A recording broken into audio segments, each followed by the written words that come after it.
Hello hello hello. तो good morning, good afternoon, good evening students. आज हम लोग जो है चैप्टर पढ़ने वाले हैं, उसका नाम है जल और जंगल। ठीक। जल और जंगल मतलब जल मतलब पानी, जंगल मतलब जंगल मतलब वन, है ना। तो आज हम लोग इसी चैप्टर के बारे में पढ़ने वाले हैं। तो आप लोग अपनी बुक्स निकाल लीजिए, हाथ में एक पेन ले लीजिए, जो जो मैं बताते जाऊंगी उसको गौर से सुनते जाना है, और जो जो इम्पोर्टेंट चीज़ है उसको अंडरलाइन करते जाना है। इसके साथ ही साथ जब पूरा चैप्टर कंप्लीट हो जाएगा तो फिर उसके बाद जो है हम इसका ऑब्जेक्टिव्स, क्वेश्चन आंसर जो भी है वो सब करवाएंगे। लेकिन तब तक आप लोग को पहले कोशिश करना है, लास्ट में हम करवाएंगे। ठीक। तो चैप्टर स्टार्ट करते हैं हम लोग।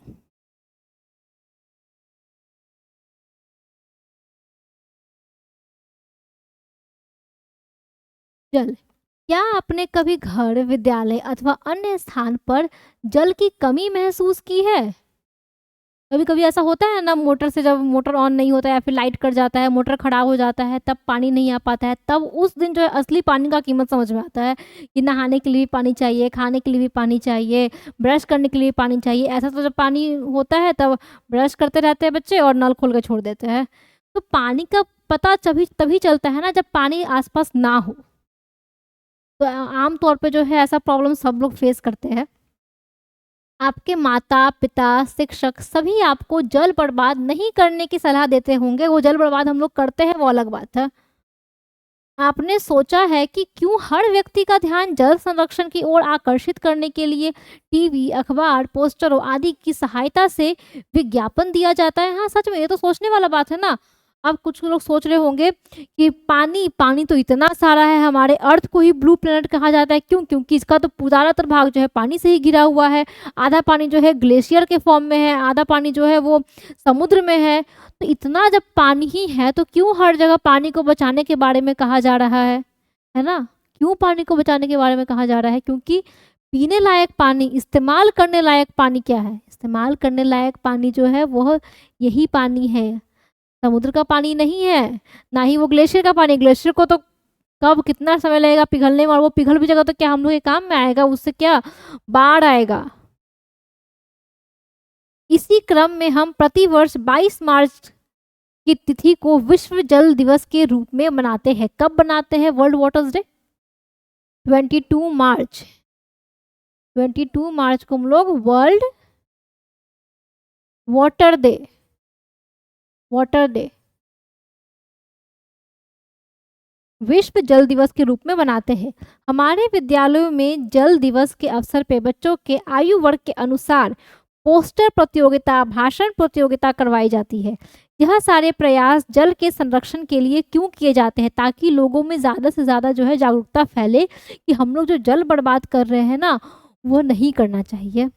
अगर जल का, जैसे कि एक किसान को ही ले लेते हैं, अगर उसके पास जल की कमी हो जाए तो वो सिंचाई नहीं कर पाएगा, सिंचाई नहीं कर पाएगा तो फसल नहीं उग पाएंगे, अगर फसल नहीं उग पाएंगे तो फिर खाना कहाँ से आएगा? फिर तो सब भूखे ही मरेंगे।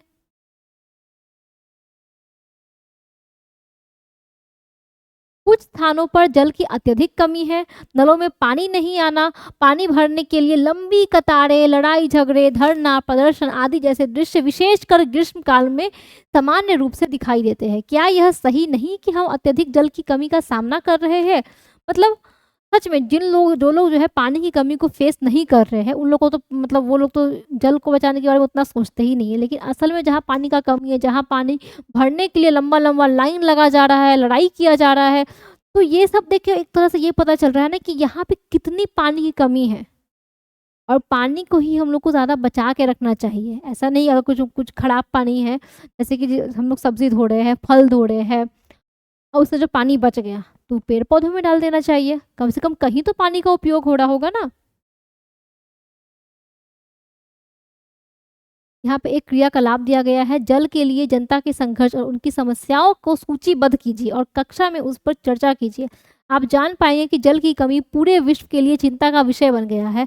ऐसा अनुमान लगाया जाता है कि विश्व की 1/3 से अधिक जनसंख्या को जल की कमी का सामना करना पड़ रहा है। तो ये जो है एक एक्टिविटी है जिसमें आप लोग को जो है क्या क्या प्रॉब्लम्स फेस कर रही है पब्लिक पानी की कमी को लेके, उसके बारे में लिखना है।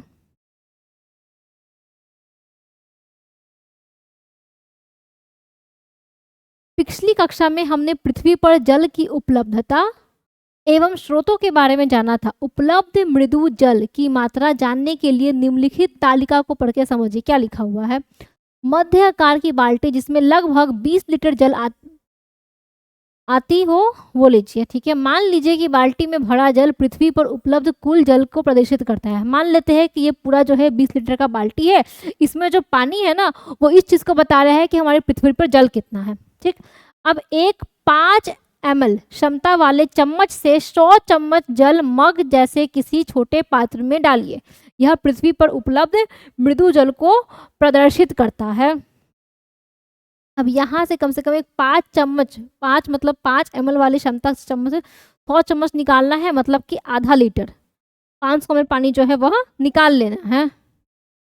अब क्या करना है, अंत में मग से 1/4 चम्मच जल निकालिए। यह विश्व को सभी नदियों झीलों में उपस्थित कुल मृदु जल की मात्रा को प्रदर्शित करता है। अब उसमें से भी 1/4 जल जो है निकाल लेना, तो कितना निकल रहा है 150 ml।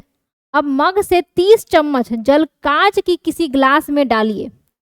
मग से 30 चम्मच जल जो है किसी ग्लास में डालिए। यह भौम जल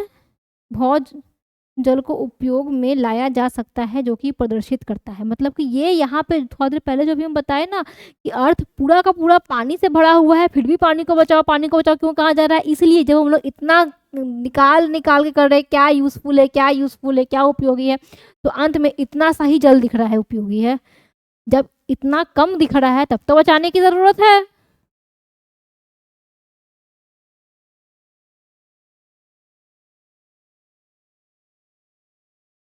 यहाँ पे एक पाई चार्ट दिया हुआ है ना।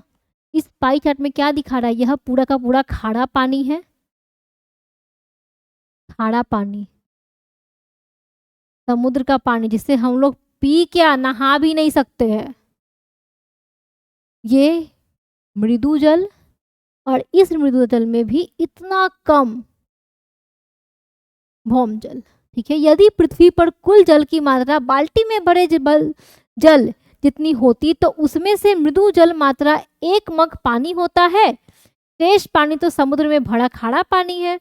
मृदु जल भी अधिकांश तो हिम नदों, ध्रुवीय बर्फों और पहाड़ों की स्थायी बर्फ के रूप में है, जो हमें आसानी से उपलब्ध नहीं है। जैसा कि अभी हम बताए ना, ग्लेशियर है बड़ा बड़ा बर्फ का, तो क्या वो पानी हमारे पहुंच में है? नहीं, वो पानी हमारे पहुंच में कैसे है? हमारे उपयोग के लिए तो भूमिगत जल व झीलों और नदियों का जल ही बचता है। यह कुल जल का मात्रा 0.0006% है। अब ये देख लीजिए, हमारे उपयोग में आने वाली जल की जो मात्रा है वह कितनी कम है। अब जब इतनी कम मात्रा में कोई वस्तु उपस्थित है, मतलब कि वो उपस्थित ही नहीं है, उसे हमें और संजो के और बचा के रखने का जरूरत है। दिन पर दिन हमारे पृथ्वी की जनसंख्या बढ़ते जा रही है। जनसंख्या बढ़ रही है तो हर एक चीज़ का ज़रूरत पड़ रहा है, चाहे खाना को हो या फिर पानी का हो। तो पानी को मतलब ऐसा तो बिल्कुल कर ही नहीं सकते कि पानी का इस्तेमाल हो। पानी जो है इतना ज़रूरी चीज़ है, हर चीज़ में पानी का इस्तेमाल होता है। तो हम लोग ये कर सकते हैं ना कि पानी को बचा के इस्तेमाल करें। जब ब्रश कर रहे हो तो नल बंद कर दे, जितना पानी का ज़रूरत है उतना पानी इस्तेमाल करें। जब नहा रहे हो तब भी बेमतलब का पानी नहीं खोलना है, जितना ज़रूरत है उतना पानी खोलना है। बहुत लोग होते हैं आधा पानी पीते हैं, आधा पानी फेंक देते हैं, तो वो भी नहीं करना चाहिए। बहुत लोग होते हैं सब जो फल धो रहे हैं, सब्जी धो रहे हैं, बाकी का पानी फेंक देते, तो उन सब का इस्तेमाल करना चाहिए। एटलीस्ट कम से कम जो है वो पौधों में डाल देना चाहिए, उससे पानी का वेस्टेज नहीं होगा। क्या इस जानकारी से आपको चिंता हो रही है? बिल्कुल बिल्कुल होना चाहिए चिंता। यह जानकारी आप अपने दोस्तों, घरों पर, परिवार वालों व अन्य समुदाय के लोगों से भी बांट सकते हैं। आप जानते हैं कि विभिन्न प्राकृतिक प्रक्रियाओं द्वारा पृथ्वी पर जल की निरंतर उपलब्धता करोड़ों वर्षों से बनी हुई है। यह सभी प्रक्रियाएं सम्मिलित रूप से जल चक्र का निर्माण करती है। और मैम, जब जल इतना कम है तब तो इसको बहुत पहले खत्म हो जाना चाहिए। जब इतना कम है तो बना इसलिए हुआ है क्योंकि यहाँ पे एक जल चक्र, हमारे पृथ्वी पर जो है एक जल चक्र चलता है। ठीक है, कुछ प्राकृतिक प्रक्रिया होती है जिसके द्वारा जल जो है एक घूमते रहता है। ठीक है, कैसे होता है? पानी को उबाल रहे, भाप बन के हुआ, उड़ा वो, ठीक है। बादल बना, बादल से फिर पानी के रूप में जो है वह नीचे आया। ग्राउंड वाटर यानी कि एकदम भूमि में गया, भूमि जल बना। फिर से जो है उसको पानी निकाले, अगर उसको उबालते हैं, उबालते हम लोग कैसे, समुद्र का जो पानी होता है वह, उसको भी तो सूरज जो है जब उसके ऊपर जाता है, मतलब सूरज जब ऊपर रहता है तो क्या होता है, सूरज की किरणों से समुद्र का जो पानी है वह भी तो भाप बन के ऊपर उड़ता है ना। अपने पिछली कक्षा में जल चक्र के विषय में पढ़ा था, ठीक है। आप अपनी जानकारी को अपने शब्दों में नोटबुक में लिखिए। क्या आपको पिछली कक्षा में अध्ययन किए गए जल चक्र की प्रक्रिया याद है? बिल्कुल नहीं याद है ना, बिल्कुल नहीं याद, इसलिए तो हम लोग फिर से पढ़ेंगे अभी जल चक्र। जल चक्र में सम्मिलित प्रक्रमों को संख्याओं द्वारा चिन्हित किया गया है। इन संख्याओं की सहायता से अस्त व्यस्त क्रम में लिखे गए प्रकरणों को सही शब्द लिखिए, ठीक। अस्त व्यस्त लिखा गया है, हम लोग को सही तरीके से लिखना है। जमभौल, पाशवा, घनसनन, दलबा, नर्ज, पास्प और श्राप, इन सबको आप लोग को सही चीज क्रम में लिखना है। और यहाँ पे प्रॉपर नाम, यहाँ पे हो क्या रहा है, देखिए सबसे पहले जो है ये इस चित्र को मैं समझा रही हूँ, इसको क्रम में लिखना आप लोग का काम है, आप लोग का होमवर्क है। सबसे पहले क्या हुआ, यहाँ भूमि के अंदर तो जल है, ये हम सबको पता है, ठीक है। यह जब नदी में जाता है तभी हम क्या बताए थे, सूरज की किरणों से यह भाप बनता है, भाप बनता है। भाप से क्या बनता है, बादल बनता है। और बादल जब बहुत बहुत बहुत ज्यादा ठंडा हो जाता है तब क्या होता है, फिर ये जल यानी कि वर्षा होती है, फिर से ये आता है, फिर यह प्रक्रिया जो है वह होती जाती है।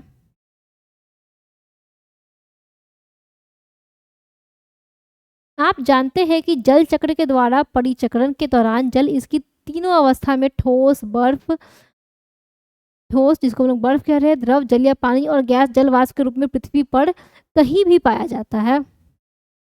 बर्फ हिम के रूप में जल ठोस अवस्था में ध्रुवों, बर्फ से ढके पर्वतों और हिम नदों में पाया जाता है। द्रव की अवस्था में महासागरों, झीलों, नदियों के अतिरिक्त भूमि के अंदर भौम जल यानी कि भूमिगत जल के रूप में मिलता है। गैसीय अवस्था में जल हमारे आसपास की वायु में जल वाष्प के रूप में मिलता है।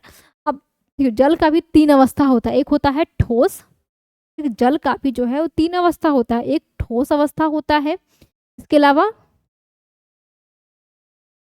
द्रव वाला अवस्था होता है, पानी वाला, और एक गैस वाला। कैसे ठोस, कैसे मैम, जब हम लोग पानी को जमाते हैं फ्रिज के अंदर तो वो बर्फ बन जाता है तो वो ठोस हो गया, जब ये पिघलता है तो ये द्रव हो गया, और जब इसको उबालते हैं और ये भाप बन के जब उड़ता है तब ये वाष्प हो गया, गैस हो गया।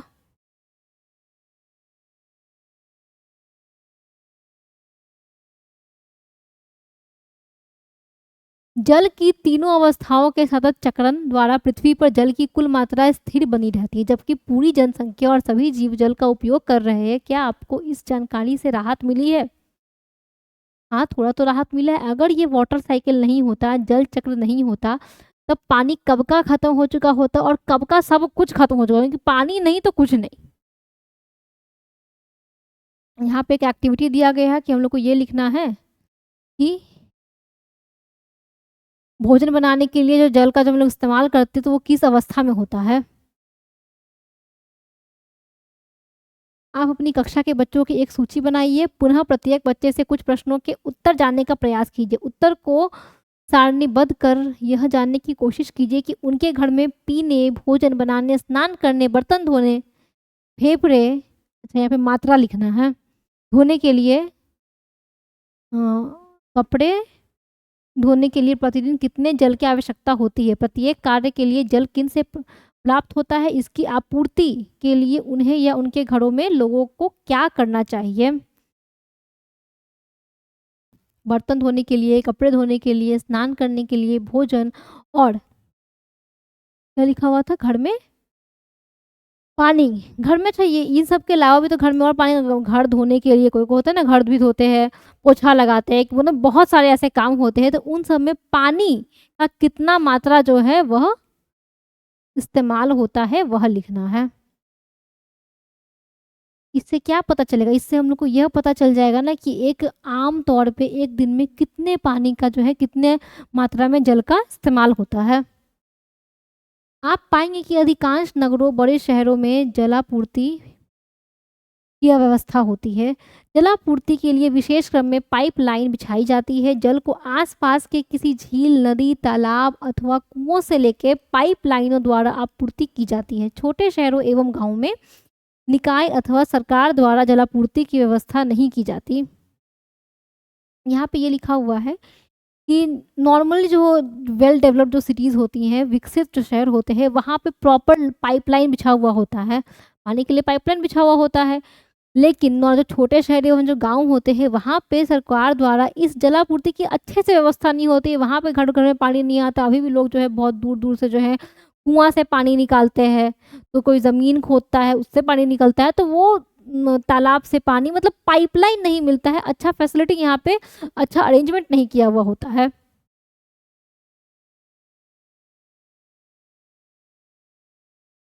कुछ इलाकों में जल घरों से काफ़ी दूरी पर होते हैं।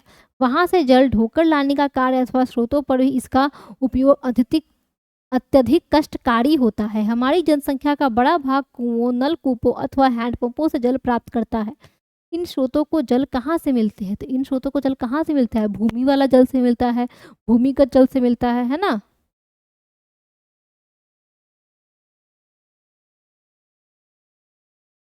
भूमिगत जल एक महत्वपूर्ण स्रोत। ज़मीन का जो पानी है वो तो महत्वपूर्ण है, क्योंकि वहीं से तो सब कुछ हो रहा है। अगर ये ग्राउंड वाटर ही नहीं रहता तो फिर ये वाटर साइकिल ही कहाँ से होता? तब कितना भी कुआँ खोदते थे, कितना भी गहरा कुआँ खोदते रहते, वहाँ से पानी ही नहीं आता।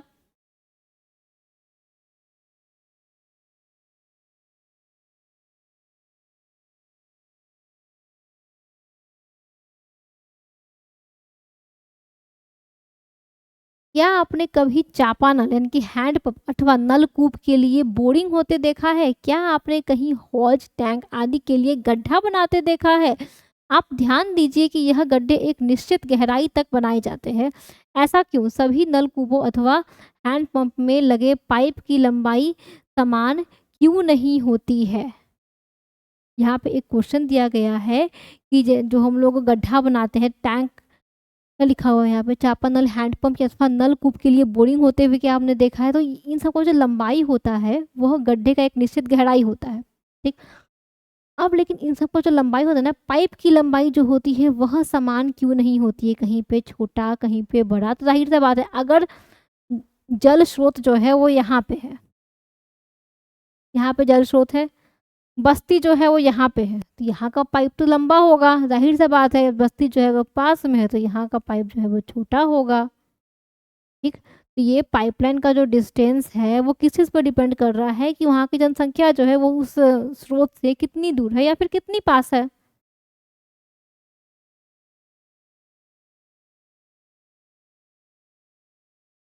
आप उन कारीगरों अथवा अपने से बड़ों से इस बारे में बात करेंगे तो जानकारी मिलेगी कि सभी जगह समान गहराई तक पाइप नहीं डाली जाती, क्योंकि कुछ स्थानों पर ये गहराई कम तो कुछ स्थानों पर अधिक होती है। इसका कारण कम तथा अधिक गहराई पर जल के स्तर का मिलना है, ठीक है। एक तो रीज़न यह भी है कि डिस्टेंस, पॉपुलेशन का डिस्टेंस। इसके अलावा एक रीज़न यह भी है कि पानी का जो किस लेवल पे जो है वो पानी मिल रहा है। पाइप डालने के लिए बोरिंग करते समय जिस गहराई पर चट्टानों तथा मिट्टी के बीच सारे के सारे रिक्त स्थान पर जल भरा होता है, उसकी ऊपरी परत को भौम जल स्तर जो है वह कहते हैं। यह स्तर पृथ्वी की सतह से 1 मीटर अंदर से लेके अनेक मीटर की गहराई तक हो सकता है।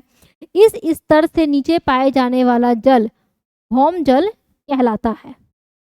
भौम जल का स्रोत क्या है? आपने सोचा है कि वर्षा होने के बाद पृथ्वी की सतह पर जमा जल कहाँ जाता है? कहाँ जाता है? तो ये ज़मीन के अंदर जाता है। इसी से ग्राउंड वाटर जो भौम जल कह रहे हैं यही बन रहा है। फिर यही जो है वो सारे जगह पीने का पानी हो गया, नदी तालाबों का जो भी पानी हो गया, पानी जो है सर्कुलेट होते रहता है, घूमते रहता है, भाप बन के जाता है आसमान में, बादल बनता है, बादल से फिर पानी बरसता है, वह पानी फिर पृथ्वी में यानी कि भूमि के अंदर जाता है, फिर ग्राउंड वाटर बनते हैं और यही चक्र जो है वह चलते रहता है।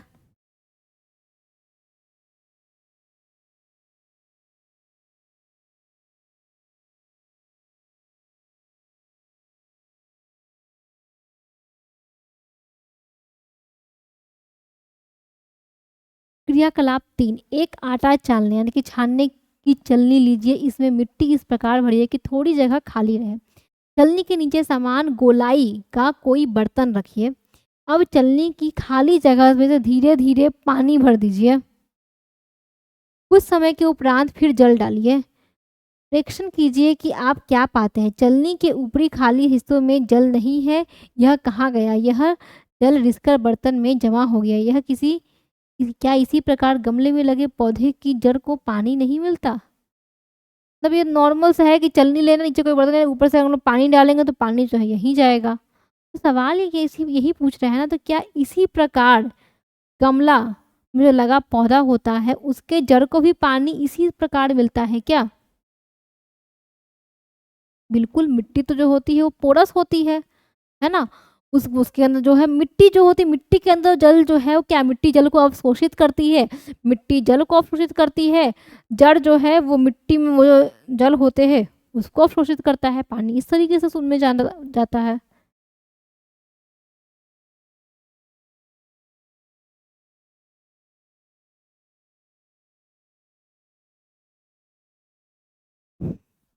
भौम जल, जल भर और भौम जल स्तर।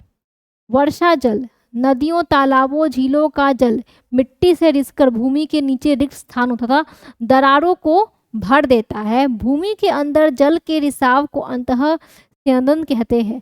अतः इन प्रक्रिया द्वारा उपयोग किए जा चुके भौम जल की पुनः परिपूर्ति हो जाती है। क्या लिखा हुआ? वर्षा का जो जल होता है, नदियों पानी का जो जल होता है, जमीन के जब अंदर जाता है, जमीन में अलग अलग तरीके का दरार होता है, गड्ढा होता है, उसको वो सब भर देता है। वहां पे वो पानी जमा रहता है। इस तरीके से क्या हो रहा है? पानी का वहां पे भंडारण हो रहा है। भौम जल स्तर के नीचे मृदा अथवा कठोर चट्टानों की परत के बीच जल संचित हो जाता है। ऐसा कभी बताए? इन्हीं भंडारों को हम लोग जल भर कहते हैं। इस जल को सामान्यतः नलकूपों द्वारा निकाला जाता है। ये आप लोग देख सकते हैं, जमीन के अंदर अलग अलग चट्टानों के बीच जो है जब ये जल जाता है, ये हो गया भौम जल और ये हो गया जल भर। यहीं से जो है नदियाँ, फिर नदी, तालाब, भौम जल से ही जो है यहाँ जा रहा है पानी, फिर ये भाप बन के फिर ऊपर जाएगा, इससे बादल बनेगा, फिर बादल से वर्षा होगा और फिर ये इसी तरीके का ये चक्र जो है यह चलते रहेगा। गर्मी में जब वर्षा बहुत कम होती है तो इसके कारण ही जो जल का जो स्तर है वह घट जाता है।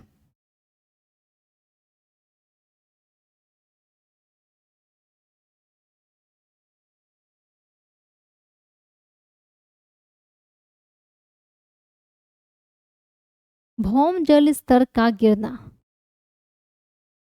क्या परिपूर्ति एवं उपयोग की मात्रा समान है? क्या हम जल भर से निरंतर जल निकाल सकते हैं? ऐसा करने से भौम जल स्तर पर क्या प्रभाव पड़ेगा? ठीक है, भौम जल पुनः पूर्ति की सबसे प्रमुख प्रक्रिया वर्षा के जल का रिसना है। हाँ बिल्कुल, कम वर्षा या वर्षा जल के रिसाव के लिए उपलब्ध भूमि की कमी से भौम जल स्तर में गिरावट आती है। जनसंख्या वृद्धि, औद्योगिकरण, कृषि, वनारोपण आदि भी भौम जल स्तर को प्रभावित करने वाले कारक है। साथ ही याद रखने की बात है कि पृथ्वी की आंतरिक संरचना में परिवर्तन भी भौम जल के स्तर को प्रभावित करता है। कि यहाँ पे क्या बोला जा रहा है कि अलग अलग जो एक्टिविटी होते रहता है ना, जैसे कि मतलब पॉपुलेशन, क्या ये भौम जल जो है वह पूरा अनलिमिटेड है? तो कम वर्षा या फिर ज़्यादा वर्षा से क्या होता है? पहला तो ये जो भूमि के अंदर जल है वो प्रभावित होता है। इसके अलावा जो अलग अलग जो औद्योगिकरण यानी कि जो इंडस्ट्रियलिज्म हो रहे हैं, नया नया इंडस्ट्री बन रहा है, फैक्ट्री बन रहा है, उसके कारण से भी जो है हमारा जल जो भौम जल है वह प्रभावित होता है।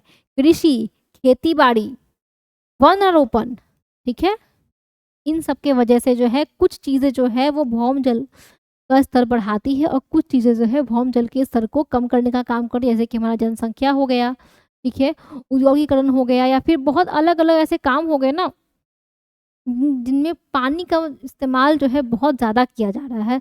बेफालतू में। तो वो भौम जल को जो है वो गिराने का काम कर रही है। इसके अलावा देखिए जितना ज़्यादा जंगल होगा मिट्टी को उतने अच्छे तरीके से ये पकड़ के रखेगा। जंगल होने से मिलनी ज़्यादा क्या होगा? बारिश होगा, ठीक है? जहाँ पे ज़्यादा जंगल होगा वहाँ का एनवायरनमेंट यानी कि वायुमंडल जो है उतना अच्छा रहेगा, वहाँ पे अच्छा से बारिश होगा तो जो जल स्तर है वह बना रहेगा, मेंटेन रहेगा।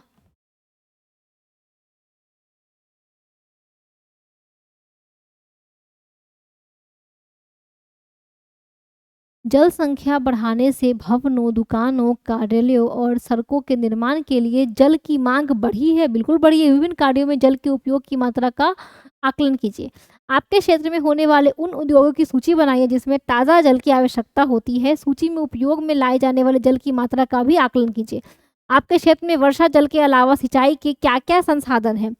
पूर्व में उपयोग में लाए जाने वाले सिंचाई के संसाधनों की क्या स्थिति है? अपने गांव या कस्बे में निम्नलिखित स्थान पर उपयोग किए जाने वाली मात्रा का अनुमान लगाइए कि इन सभी जगहों पे जल की दैनिक ज़रूरतों में कितनी जल की मात्रा का इस्तेमाल किया जा रहा है, उसका अनुमान लगाने के लिए कहा जा रहा है इस एक्टिविटी में।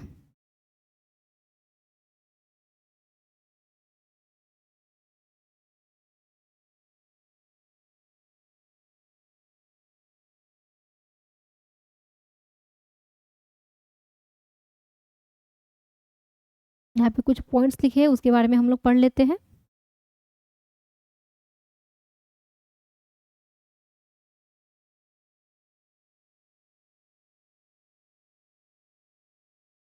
हम्म। जल संसाधन भूमि पर, तालाब पर, नहर, आहर, घर से उपलब्ध है, बिल्कुल उपलब्ध है। भूमिगत जल की उपलब्धता सतह से काफी निकट है, ठीक है? भूमिगत जल की जो उपलब्धता है वह सतह से काफी निकट है। भौम जल की उपलब्धता काफी नीचे है, भौम जल जो है बहुत ही ज्यादा नीचे है, और भूमिगत जल की उपलब्धता सतह से पास में है। नहरों, आहरों, तालाबों आदि की व्यवस्था बाढ़ के कारण छिन्न भिन्न हो गई है। जल कूपों से सिंचाई का जल निकालते हैं, पंप सेटों का प्रयोग बढ़ा है। पंप सेट मतलब क्या हो गया? हैंडपंप वाला सेट, जिसका इस्तेमाल जो है वो धीरे धीरे बढ़ने लगा है ग्राउंड वाटर को इस्तेमाल करने के लिए।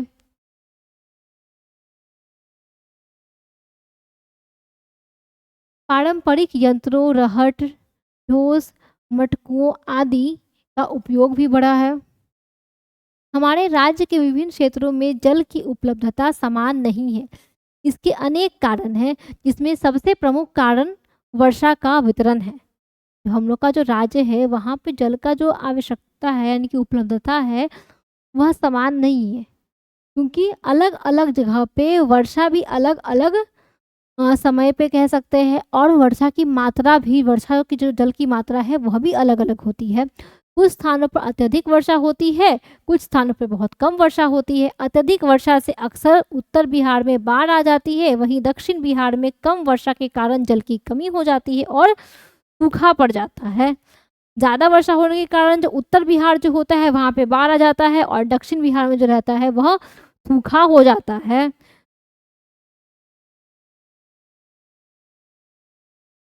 इसके आगे जो है जल प्रबंधन वो हम लोग नेक्स्ट क्लास में पढ़ने वाले हैं। वाटर को कैसे मैनेज किया जाए कि वो उसका कम से कम उसका बर्बादी हो। मिनिमम वाटर का इस्तेमाल ना करें, पानी का इस्तेमाल ना करें, ऐसा तो हो नहीं सकता, लेकिन किस तरीके से इस्तेमाल करें, किस तरीके से इसका मैनेजमेंट होना चाहिए हम लोग की तरफ से भी और गवर्नमेंट की तरफ से भी, कि वाटर का बर्बादी कम हो, उसका वेस्टेज कम हो, इस बारे में हम लोग नेक्स्ट क्लास में जानेंगे।